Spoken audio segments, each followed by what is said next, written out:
جہلم جو ہے وہ کتنا زیادہ ولنریبل ہے آنے والے جو سپیلز ہیں ان میں، اور پہلے کیا کچھ ہو چکا ہے؟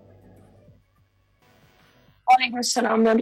میم وہ ہماری رین کے ساتھ ایسوسیٹڈ ہے، اسپیشلی جو ایک نیا فینومینا ابھی آیا ہے کلاؤڈ برسٹ کا، تو اس کے ساتھ ایسوسیٹڈ ہے، but we are ready for it. جتنے بھی آس پاس کے جو ہمارا یہ ہل ٹورنٹس ہیں اس کے قریب جتنا بھی علاقہ ہے اس کو ہم نے خالی کروایا ہوا ہے پورا.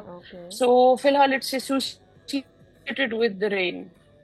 اچھا سینہ صاحبہ، جہلم کس قسم کی ٹرین ہے when it comes to the flood, اور کتنا مشکل ہے وہاں پہ ریسکیو کا کام کرنا، اور کیسی مطلب کہ کیا سکیٹرڈ پاپولیشن ہے، یا پھر تھوڑا سا ہمیں اس حوالے سے بتائیے.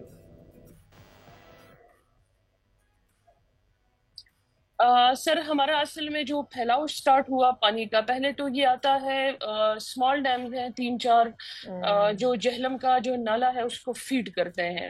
چکوال کے اسمال ڈیمز ہیں جو اوپر ان کے پہاڑوں کے اوپر ہے.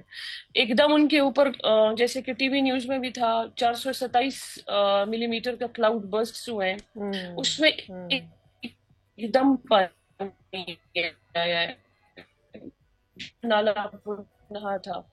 اب جو نالا بنا ہے اور یہ پانی جو پھیلا ہے اور ایک دم فلیش آیا ہے وہ 8 کلومیٹر تک پھیلا ہے. اب اس میں مختلف ڈھوکے ہیں لوگوں کی فصلوں کے درمیان میں، جس طرح وہ گھر بنے ہوتے ہیں چھوٹے، اور وہ جو لوگ ہوتے ہیں وہ زیادہ تر مائگریٹڈ ہوتے ہیں. اب جو پانی کا تھا اور اس کا پھیلاؤ بھی بہت زیادہ تھا، تو اس کی وجہ سے ہمیں ریسکیو میں تھوڑا پرابلم آیا تھا. اینڈ سیلیوٹ ٹو پاک آرمی کے، ان کو ہم نے تقریباً صبح 6:30 بجے انفارم کر دیا تھا، کیونکہ ہماری جو مین کنیکٹنگ روڈ ہے وہ 3 جگہوں سے بریچ ہو گئی تھی پانی کے بہاؤ کی وجہ سے، بھمبر پور اور چوٹالہ کے اوپر. تو ہمیں 6:30 بجے صبح کے ٹائم ان کو ہیلی کی ریکویسٹ کی، اینڈ اراؤنڈ 7:30 ہیلی نے ایویکیویشن سٹارٹ کر دی تھی. تو الون ان ہیلی ہم لوگوں نے 160 بندوں کو ایویکیویٹ کیا جو کنفرم ڈیڈ تھے. سبسکرائب کریں اور بیل دبائیں تاکہ کوئی خبر رہ نہ جائے.